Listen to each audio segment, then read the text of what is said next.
wind clawed at my window all night long. It wandered the fields and howled like a hungry beast. An endless song weaved from all sorts of voices, shrill, gentle, sneery, twined in the air. They were shouting and laughing, and arguing about something. Someone was running through the snow while casting long shadows that would occasionally creep close to my bed.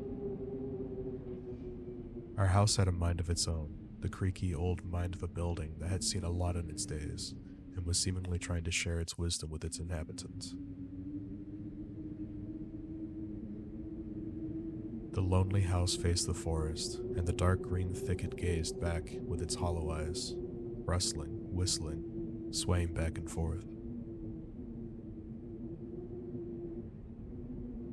One could come out and stand at the edge of the forest to reassure themselves there was nobody behind the crooked trees. Fuzzy silhouettes swaying in the wind couldn't possibly do any harm. It's just a play of light and shadow. Just a play. I knew it was just my imagination. I was already 12 after all. Still.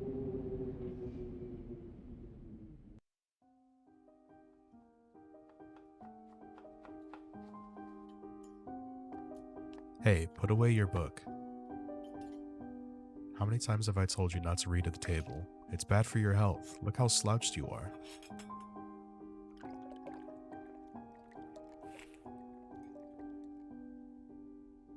I didn't protest, and I put the book about Conan the Barbarian aside. I was stuck on a line I couldn't understand after reading it 3 times anyway.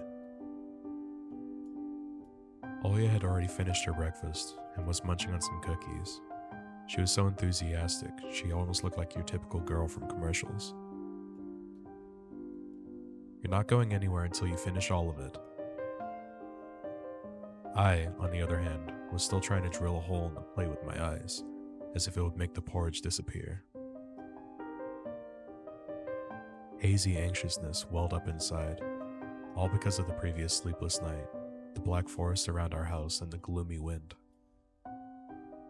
The longer I waited, the colder the lumpy white substance became.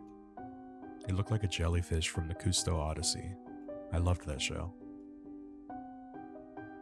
I wonder how horrifying the bottom of the ocean is. Or how cold the black forest is at night. The spoon fell out of my hand. Mom showered me with a cold glare from her green eyes. What did I just say? I'll get it. I had 10 seconds to catch my breath before battling the nasty porridge once again. I felt around for the spoon. What is this carved onto the other side of the table? Karina.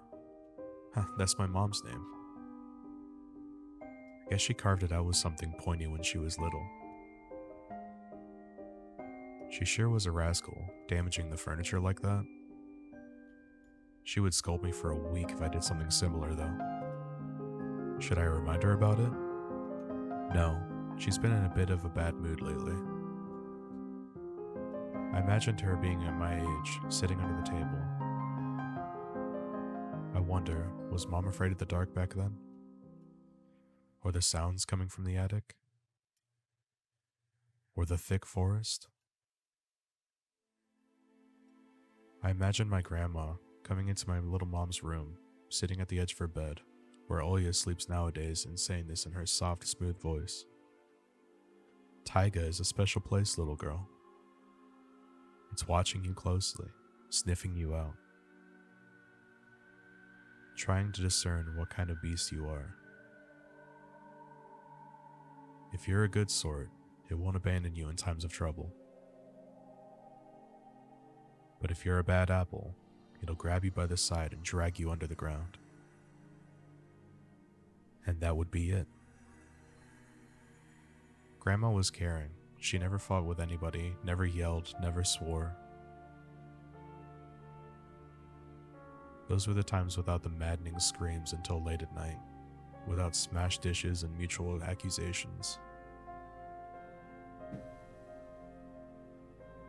Our parents used to love each other back then. I remember listening in on one of their conversations by chance. They were talking about Grandma getting prepared for her funeral. She had already bought a casket, and she called it her cute funeral box. It waited for its time in the closet, patiently. It was black, upholstered with meat-colored material on the inside. I saw it when my grandma was getting buried. The house didn't change since the time she was alive, only all the photos were gone. Glass-covered pictures with gray faces of my ancestors. They all had a dead but watchful look in their eyes. I crawled out from under the table. Olya was done with her cookies and was looking at my share like a sly woodland critter. I turned my gaze towards the frosted window. There were a lot of dark pines outside, but they didn't grab my attention. The pattern of frost formed a picture on the glass. Olya, look, it's a fox. Where? It looked almost like those optical illusion thingies they put on the back of student notebooks. A mixture of lines at first glance, but if you blur your vision a little bit and look under a certain angle, not outside, on the window. Look, here's the nose, and here's... Hey, eat up. Yes, just a moment. I don't see anything. Hurry up, there's not much left. Ah, there it is. But it still doesn't look like one. And I'm telling you it does. Nuh-uh, it does. Stop it. These kids, I swear. No, I couldn't see the fox either. It disappeared. Went away. Only the frosty patterns, similar to stretched out nettle leaves, kept creeping up the glass. My dad entered the kitchen with long, measured steps. I want to have a beard like his when I grow up. Mom would always ask jokingly, "Come on, shave it off, it stings." This was long ago. Nowadays, rumbled doors and witty comebacks were an everyday occurrence.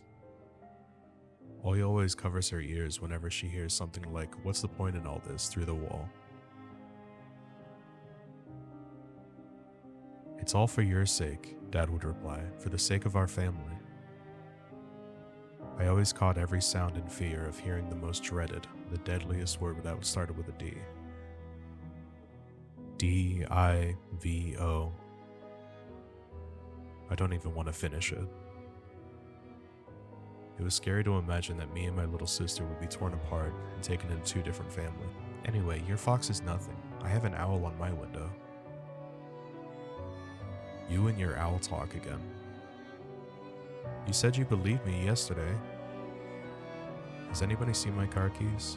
I remember leaving them on the windowsill. Right. Maybe you did, and maybe not. You're a grown man, a father of two, and still. Karina, please, stop. Just let me get ready in peace. Your keys are in the basket near the phone. Well, thank you very much. Anton, stop making a martyr of yourself and finish eating already. And the owl? There was no owl. But there was one. It had giant glowing eyes. Olya sprung up from the chair and placed her hands on her little face, imitating a pair of eyes with her fingers, the size of an apple each. Last year you had Babai in your closet, and now this owl? But I saw it. Olya shifted her gaze back and forth from Dad to Mom to me, but couldn't find any support. Have you thought about befriending it? You know, like feeding it with imaginary mice? Don't bully our girl. She's just afraid to sleep alone because she's still little. Olia pouted her lips in rebellion and rushed into the hallway. The staircase that led to the second floor creaked. Mom gave Dad a strict look. Oh, that look in her eyes. It's so uncomfortable to be pinned under it. Dad just snorted in reply and left, bringing the keys he just found. A minute had passed and the theme song from The Little Mermaid echoed through the house. It was stored on incredibly worn-out cassette tape, which Dad had already glued together once. It's so easy to fix objects, by gluing them back together, for example. But how do you fix a relationship? Mom moved to the living room, and I was left alone, anxiously stealing glances at the window. Ollie had trouble sleeping ever since we moved to this house. She would toss and turn or curl up into a ball under her blanket. Sometimes she would jump in the middle of the night and turn on the VCR. Cartoons helped to take her mind off all the troubles we had with the move and our parents. And then Olia said she saw that giant flying monster outside her window. She became obsessed with it. Our parents did everything in their power. They tried every little trick to get rid of these ridiculous fears. Olia refused to sleep alone and didn't believe that the owl was just one of her nightmares. After tonight, I was unsure what to make of my sister's words, what to think of it myself. Can nightmares be infectious? Just last night, I couldn't get a wink of sleep and ended up thinking of what to expect in my new school. There were a couple of days left before the beginning of the new term. My imagination drew long, twisted hallways that led to the classroom full of kids. But all the students behind their desks were simply dark figures cut out using a template. Circular holes gaped in the middle of their faces, and pairs of eyes blinked inside those holes. It was as if some completely different creatures were looking at me from behind the flat black silhouettes. Their cruel glares, filled with icy sneers, made me shiver from head to toe. Will I survive here? Will they gang up on me and beat me down, stomp on me with their bloody shoes? The damn school can burn for all I care. I just wished for anything to happen. Doesn't really matter what. I didn't want to go there that badly.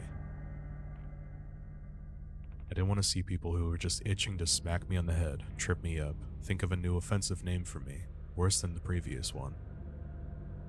I felt like the glasses I wore made me an outsider of some sort of monster. My gaze slid across the drawings hanging on the wall. I couldn't consider myself a great artist, but Olia begged me to hang them. Drawing was the only thing that made me happy as of late. The small circle of friends I had enjoyed my paintings, and they promised to call me from time to time. Sometimes I imagine my mom picking up the phone and saying in a cold voice, "You've got the wrong number." Or, "Anton is not around." Anton is not around. I imagine my future classmates lying in their beds just like me, listening to the house of invisible werewolves outside their windows. Maybe my new classmates will like me after all. But who would ever like a boy with thick glasses? I mean, my dad used to wear glasses when he was little, and now he's married to the most beautiful woman on the planet, my mom. The house creaked, pressed by the wind. The condo we used to live in, a 9-floor concrete building, buzzed with the neighbor's drill, mumbled with a TV set from behind the wall, cried like a baby from the big family next door. Our current house, though I can't really call it new, was completely different. It was silent and easygoing during the day. Its shadows lay dormant in the corners, on the closet cobwebs, and under the stairs. But they all woke up during the night. Something was watching me from every corner, almost as if the old photos of my deceased family, with their ashen eyes, were hanging on the walls in place of my drawings.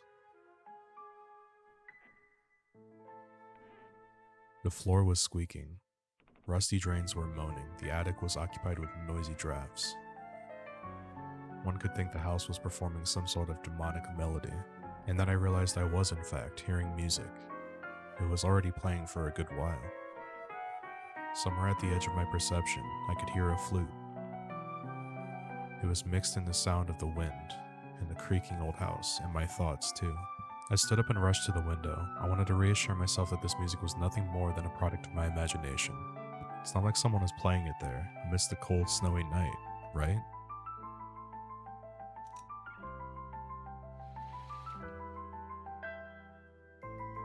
Someone was dancing in the field.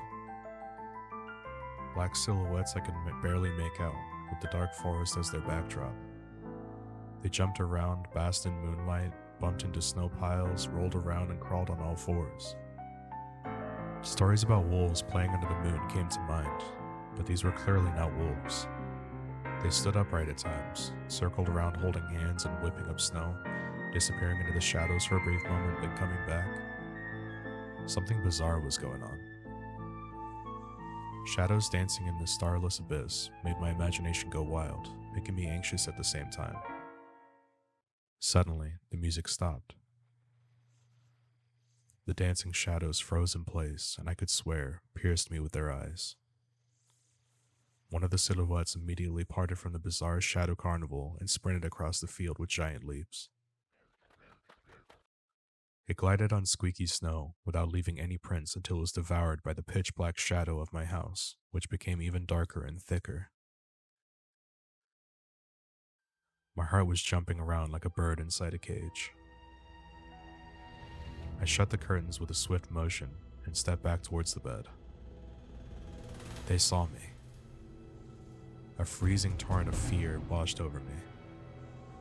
I stood in the middle of a perfectly dark room and listened to some unwanted guest move and scrape around, looking for an entrance. The sound moved to the right, then circled around the house. Now my guest should be at the front door. I jumped into my bed and covered myself with a blanket as if it could protect me. The shackles of fear locked my muscles. I remembered the funeral, my grandma lying there, hands crossed on her chest, her facial features sharp like that of a tin doll. Ants running up and down the legs of chairs that held my grandma's casket. I imagined those little creatures climbing up her head and pulling up her eyelids with their tiny legs. Then her wrinkly eyeballs would once again move inside their sockets and she'd be able to see her grandchildren. I was chanting the spell she taught me throughout the whole procedure. And now, lying under the blanket and listening to the squeaks and howls, I was repeating the same words. On the island of Buyan, underneath the blemished sun, in the sea of color blue, stands a cabin made of wood. There lay lard and ashen air for the spawn from Devil's Lair, to feast and always leave alone, God's faithful servant named Anton. Evil leave this house must. Ashes to ashes, dust to dust. Bizarre sounds had disappeared. I cautiously peeked out from under the blanket and saw curtains waving around like a hangman. And then the night doused me in a new portion of boiling terror. The sound scratched at my eardrums. In reality, something or someone was scratching at the front door, hurriedly clawing at wood, demanding to be let in. The door was shut. Dad had become very cautious recently and he installed a sturdy lock. I remember him staring at the forest intently as if he was looking at someone. Ashes to ashes, dust to dust. I hugged my knees, placing my chin between them, and drilled the door with my eyes. It was so flimsy and weak before the might of darkness. And then the doorknob twitched, slightly. Then it turned halfway, once, twice, as if the person who tried to enter had no hands. The doorknob tilted once more and then started clicking, violently. My jaw cramped from fear. My wet fingers clutched my blanket. The door creaked and opened. The wind taunted me, moaning inside the tin drains. Now you'll see. The door was wide open. The darkness writhed inside the carnivorous mouth of a doorway. Tony.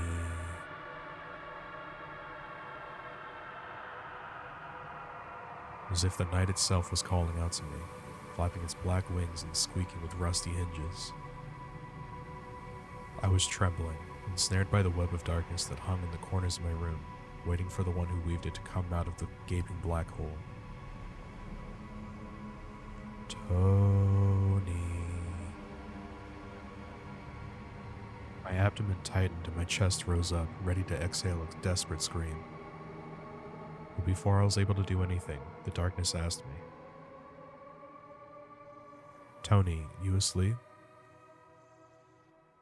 My sister's pale face protruded from the thick shadows. I almost screamed from relief.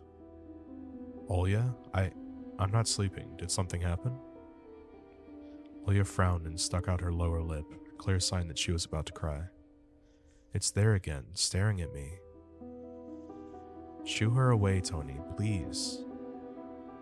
"I'm so scared." The fear that was tormenting me just a minute ago crawled away and hid somewhere in my stomach. I needed to calm Olya down. "It was just a dream, silly. Don't be scared. Dreams don't bite. No one's going to harm you." Olya sobbed. She was trying her best to believe me.